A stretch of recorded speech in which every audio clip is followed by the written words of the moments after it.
Okay, so I am going to go into a little more detail on this connection here because maybe this was not clear in my first video um, that I started to talk about all these connections here. So the tail rotor is obviously has to be controlled by its own independent speed control, which is this circuit right here.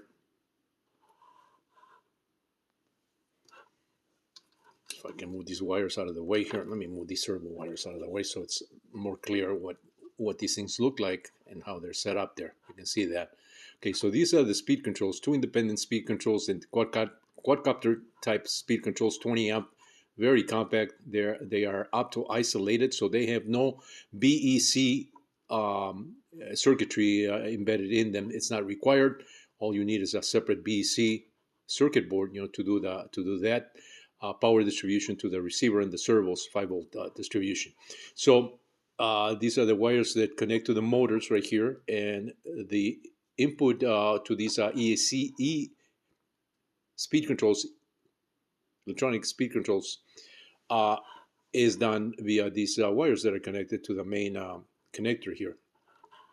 This speed control right here, the signal control, the signal connectors, which are just your signal and negative, in this case, is connected to, without this gyro stabilizer circuit, it would be connected to channel 4 directly, just like the main speed control is connected to channel 3 for the main rotor. This would be connected to channel 4, but because we want some stabilization on the tail end, we need to embed in between that speed control and the tail motor a stabilizing circuitry. And so this is what this is doing in this case right here. This gyro stabilizer. This is a homebrewed gyro made with an MPU 6050 and a microprocessor, a Tiny 85 microprocessor.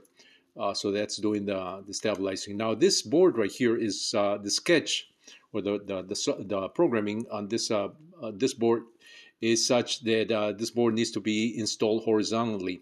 So it senses the movement in the z-axis uh,